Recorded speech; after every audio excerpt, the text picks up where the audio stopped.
आज मैं आपको बनाना सिखाऊंगा sine square theta plus cos square theta बराबर 1 से cosec square theta minus cot square theta एक किस प्रकार से ये सूत्र बनता है। इस सूत्र को किस प्रकार से हम बनाएंगे और उसके बाद में जो आपका सूत्र है इसको आप कितने प्रकार से लिख सकते हैं। दोस्तों, अगर आप भी त्रिकोणमिति के सवालों को लगाना चाहते हैं तो आपको ये पता होना चाहिए कि cosec square theta minus cot square theta बराबर 1 है। इसको आप कितने प्रकार से लिख सकते हैं। बने रहिएगा वीडियो में। सबसे पहले हम आपको इस सूत्र को बनाना सिखाएंगे। अब इसमें सबसे पहले आपको जो करना है वो आपको साइन थीटा से भाग करना है, साइन स्क्वायर थीटा से। अब साइन स्क्वायर थीटा यहाँ भाग देंगे तो इधर भी हम साइन स्क्वायर थीटा से और एक को भी हम साइन स्क्वायर थीटा से भाग देंगे। अब ये तो हमारा एक आ जाएगा बराबर 1 बटा साइन स्क्वायर थीटा। अब ये जो प्लस का है उधर जाएगा माइनस का हो जाएगा तो हमें जो प्राप्त होगा वो थीटा। अब एक बराबर 1 बटा साइन स्क्वायर थीटा एक सूत्र होता है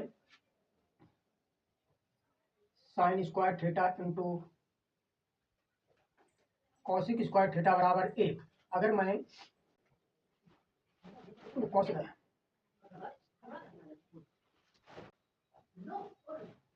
कॉसिक स्क्वायर थीटा बराबर लिखना चाहूँ तो जो साइन है इसके बटे में जाएगा। अब हम ये कह सकते हैं कि अगर कहीं पर 1 बटा साइन स्क्वायर थीटा दिया हुआ है वहां पर हम लिख सकते हैं कॉसिक स्क्वायर थीटा। 1 बटा साइन स्क्वायर थीटा यहाँ पर हम लिख सकते हैं कॉसिक स्क्वायर थीटा। एक और सूत्र होता है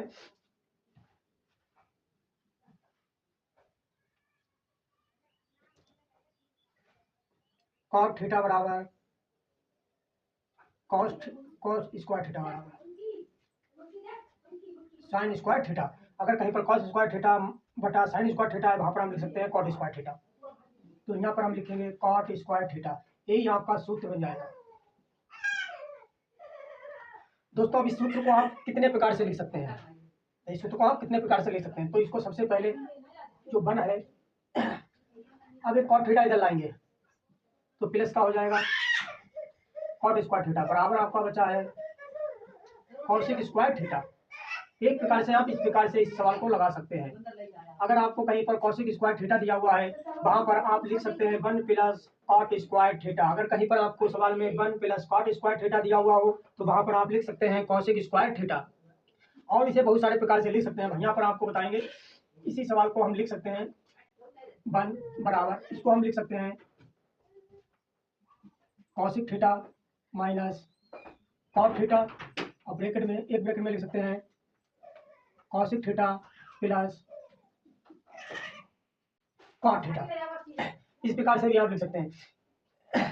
इस सवाल को आप एक प्रकार से और लिख सकते हैं।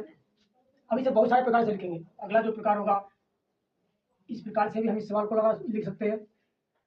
इसे लिख सकते हैं 1 बटा इसमें से जो cosec theta minus cot theta है या cosec theta plus cot theta है इसको एक को बराबर के इधर लाएंगे, हम लाते हैं माइनस वाला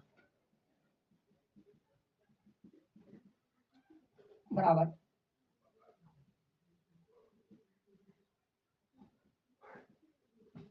हम अगर cosec square theta plus cot square theta इसकी जगह लिख सकते हैं 1 बटा cos square theta minus cot theta और इसकी जगह हम लिख सकते हैं ए।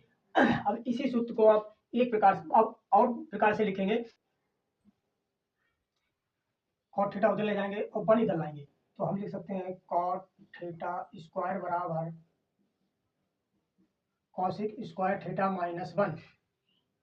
अब इसे हम और एक प्रकार से लिख सकते हैं कॉट स्क्वायर थीटा बराबर cosec square theta minus 1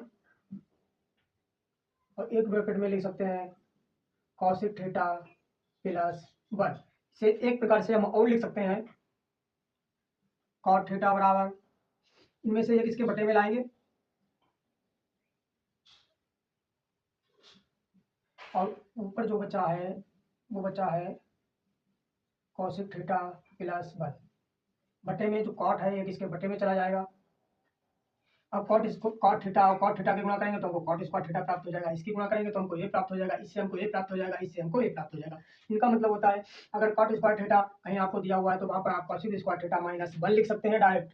cot square theta को इतनी इस प्रकार से भी लिख सकते हैं और आप इस प्रकार से भी लिख सकते हैं। इसको एक प्रकार से और लिख सकते हैं कॉट थीटा बटा कॉसिक थीटा माइनस 1। अब बराबर के इधर लाएंगे माइनस का हो जाएगा कॉसिक थीटा प्लस 1 बटा कॉट थीटा बराबर होता है 0। ये आपसे सवाल में पूछ लिया जाता है, ये आपसे जो दिया हुआ है कॉट थीटा बटा कॉसिक थीटा -1। हो सकता है आपको जो एलपी का पेपर हो या आपका एनटीपीसी का हो तो या ग्रुप डी का हो, उन पेपर में आपसे यही सवाल पूछ लिया जाए।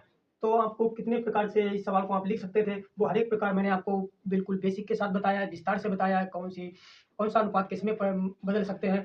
तो आपको ये समझ में आया, मतलब मेरा पढ़ाया हुआ आपको समझ में आया, तो वीडियो को लाइक और चैनल को सब्सक्राइब जरूर करें, क्योंकि इस प्रकार की वीडियो मैं आपके लिए लाता रहता हूँ। अब आपसे मिलते हैं अगले वीडियो में अगले कंसेप्ट के साथ।